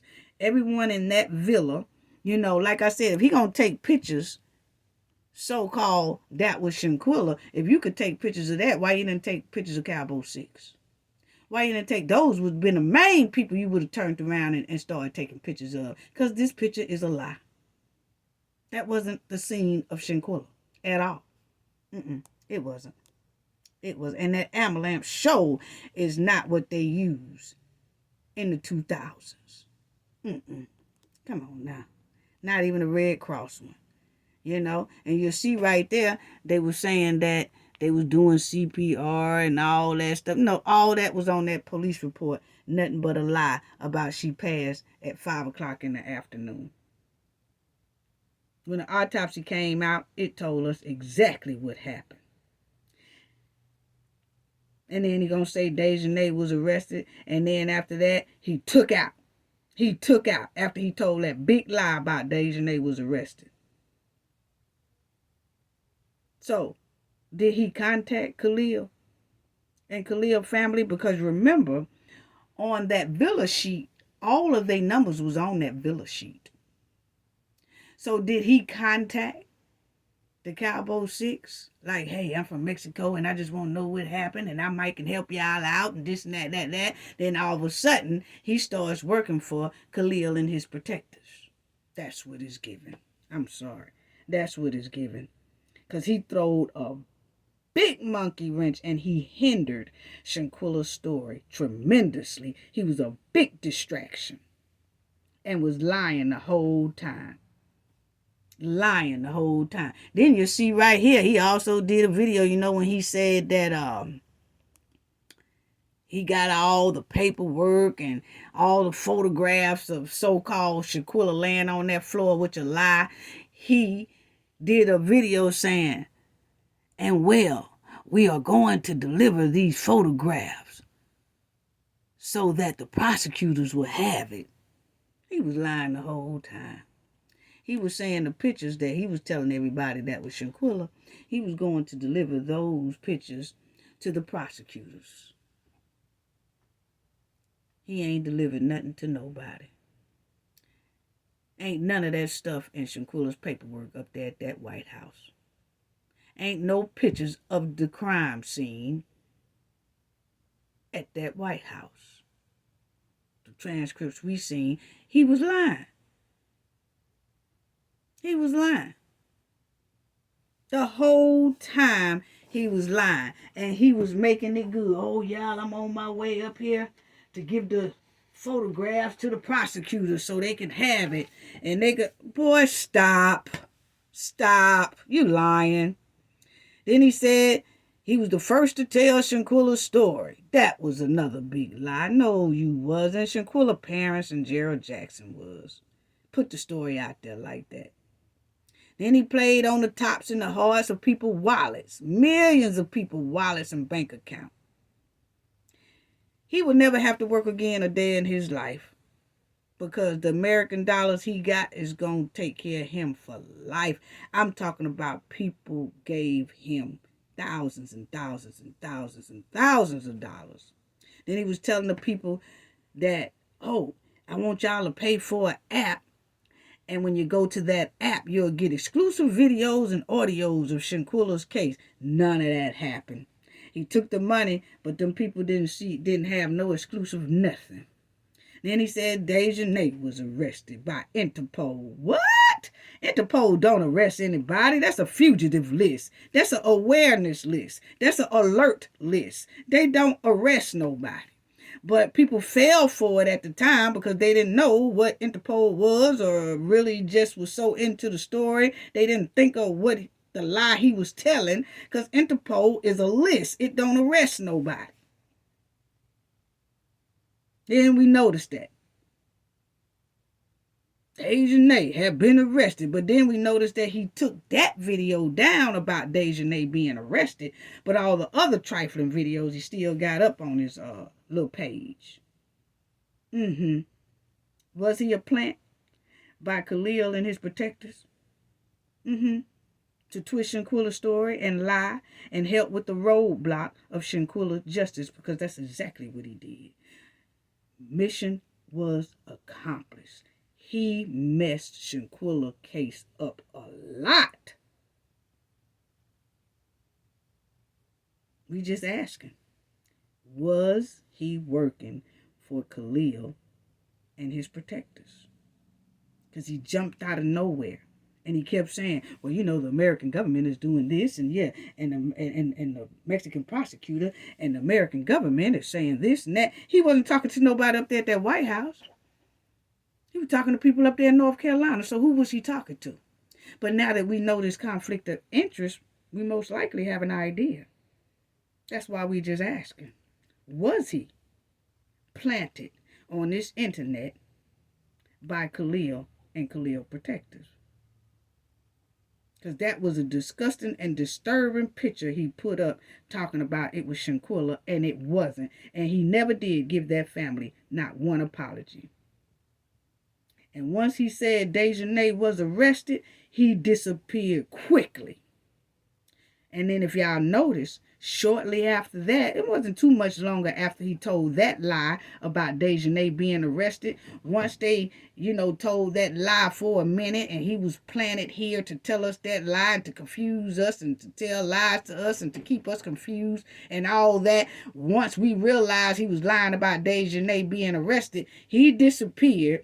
And it wasn't long after that, the DOJ's made the decision, no criminal charges. Yeah.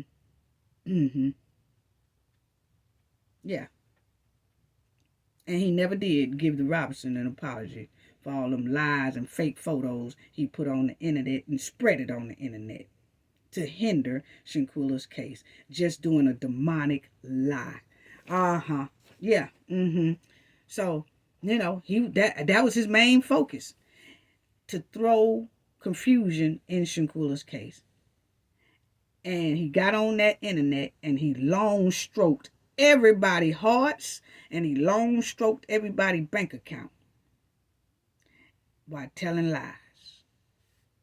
And he just came out of nowhere. That's why I say, family, we have to be careful and stay focused when we just see scammers coming, con artists coming, and they just pop up out of nowhere, because he popped up from nowhere, but he did it smooth. He did it smooth. He really did. He just popped up and started juicing millions of people's bank accounts. He really did. And he used other platforms to confuse the people.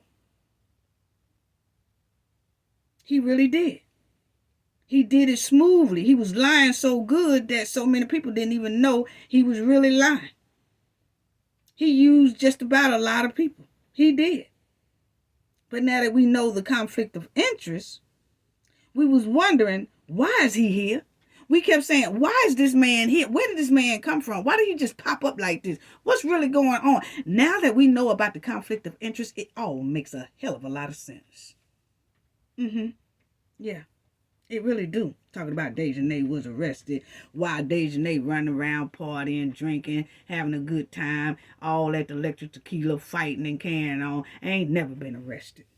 Ain't even got a ticket. None of the Cowboy Six. None of them. So this man was put there as a big liar. So that's why we asked, was he working for Khalil and Khalil's protector? Yeah, because I'm telling you right now, it makes a hell of a lot of sense. It really do. We knew he was lying through his teeth from jump. But we kept telling people he lying. But we knew he was lying through his teeth. But he kept telling us what the North Carolina government was saying and what was going on. Yeah, the United States government this and the Mexico government is this. How you know about the United States government? But now we see the conflict of interest. So that's why we ask, was he planted and put here by Khalil and Khalil protectors? That's why we asked that. Yeah, that's exactly why we asked that. So, anyway, it makes a hell of a lot of sense, family. It really do. And then I want to talk about this because somebody had wrote and said, if you know big wigs in other states, then have them refer other attorneys to make the bid for Shanquilla's case or something like that. So I don't know who this person is, but I just wanted to show y'all this. And I'm like, yeah, I do know big wigs, but hey, if Shanquilla family had to ask the public, do y'all know any lawyers that can help us with this case? Oh yeah, I would have sent them a hell of a lot of big wigs, you know what I'm saying? But they already had themselves wrapped up in stuff that they couldn't, they already had contracts going on with certain attorneys. And I'm going to tell y'all right now, most attorneys are not going to join a case. They will take over a case, but they not going to too much join a case, especially if they feel the case is not going so well. Okay, so put it that way. They're not gonna do that. And then people have you wrapped up in contracts to where you're not able to let anybody in anyway. So that person might want to go back and check out our previous videos, and then they kind of understand a little bit more better, And then I did hear it was another question here, family, that somebody had said, should they do a third autopsy? And we always say, why disturb Shanquilla's body when we all know the evidence? Both autopsies from Mexico and North Carolina basically say the same thing. The girl was brutally injured, and a couple of injuries does cause demise. It's just the way they worded it. So it ain't no sense of doing a third one, because the third one gonna say the same thing. What people have to do is tackle the conflict of interest, and that will give Shanquilla her justice. But they gonna do, I guess, the civil lawsuit or whatever, and just see how that turns out. That's all I can say about that one right there.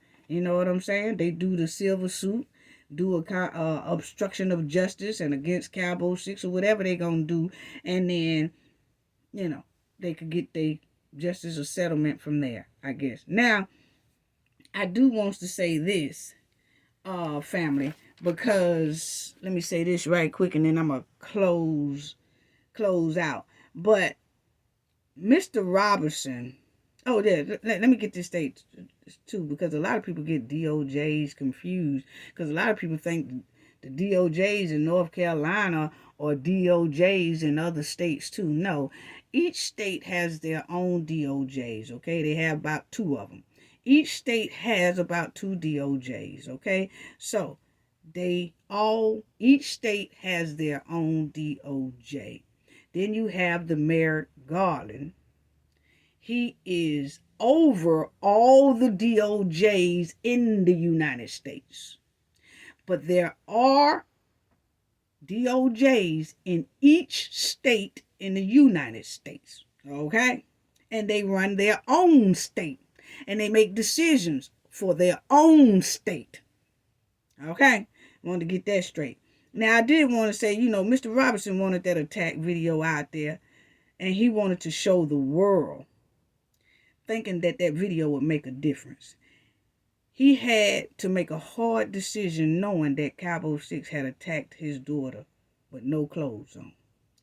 But he still made that hard decision and said, release the video, let the world see this. Because I know he was for sure Shanquilla would get justice from just by that video. We were too, for sure that, she gonna get justice off this video. But somehow, the DOJs in North Carolina looked at that video and still said, no criminal charges.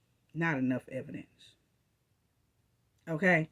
So, basically, they turned a blind eye to that horrific video and turned a blind eye to Nigeria confession. But now that we know what we know about the conflict of interest, all of it makes sense now of why things fail the way they fail. why things are going the way it is going, you know. But people have to understand, what if that was your video? See, that's why we push so hard. Not only for Shanquilla to get justice, but think about the future people who will have videos out there, and you could see a person being brutally attacked and deleted, but they still say that video is not enough. That's where it's going. That's just like we was talking about the Brittany Anderson case that's going on in Texas. Because they're trying to get people accustomed to, even if you see the video, we can still say not enough evidence. And so we push this hard so that people won't try to make this the norm. This is not normal when you can see a person clearly getting brutally attacked and deleted, but then you say, not enough evidence. We can't make that the norm. And that's just like in that Brittany Anderson case down there in Texas.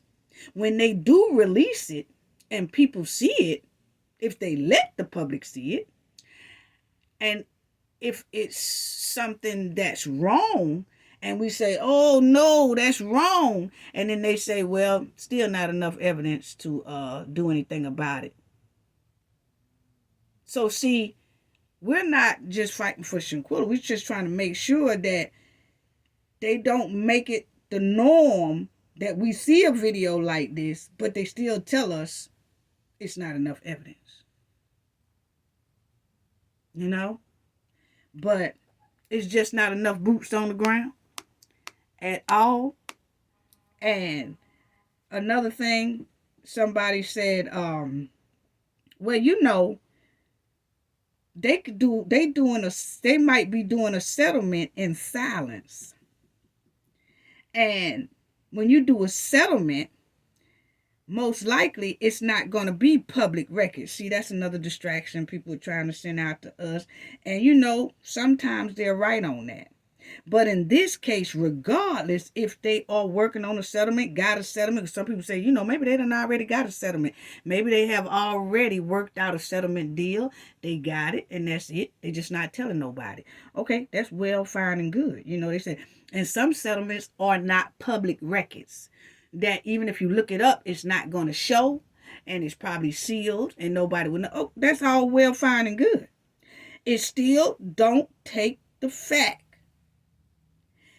that the family took $400,000 in public, so they should at least tell the public that, hey, we got a settlement, and that's all we're going to say about it. They still owe that respect.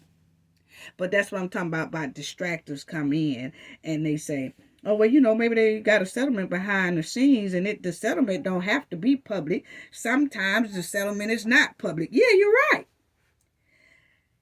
But if you take $400,000 publicly, you do need to say something publicly. Just let the supporters or the people who gave you that money, let them be aware that, hey, we done already reached a settlement. We are happy with the settlement. Case closed. And people will shut up. So that's no excuse. And let me show y'all this. So people say, well, they probably don't make a settlement, and they probably done filed this, and they, you know.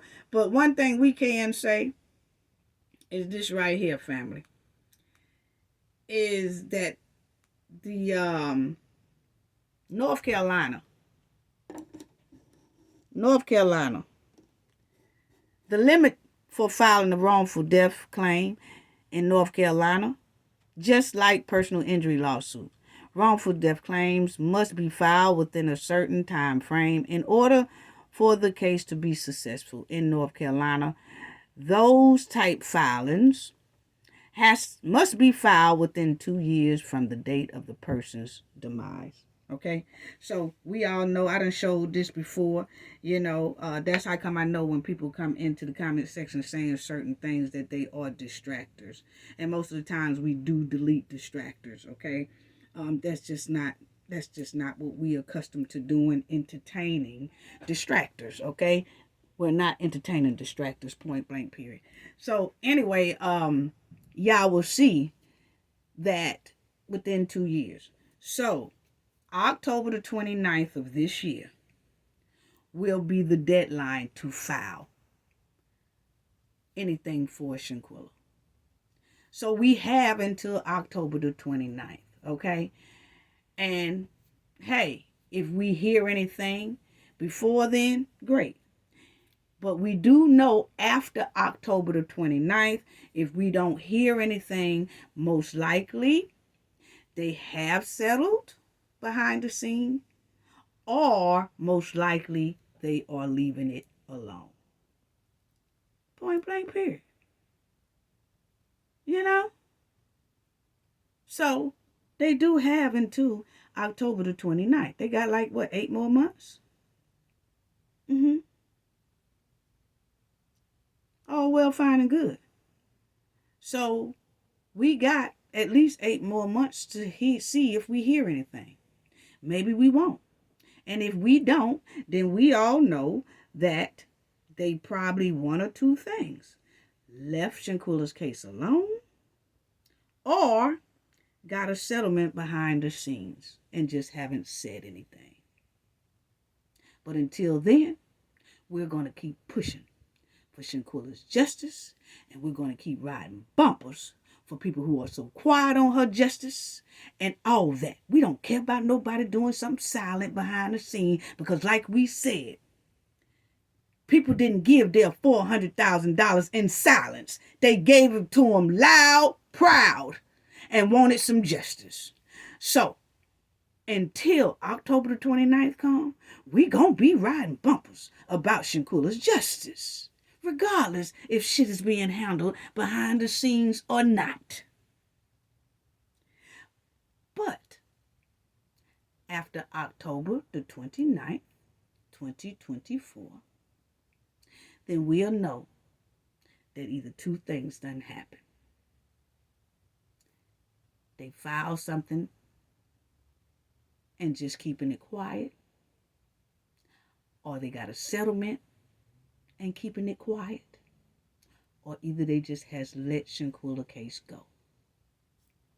That's it. Those three things. That's all I got to say about that. Gain knowledge to prevent blockage. And you know, we all say, the more you know, the harder it is for anybody to block y'all from your goals and success.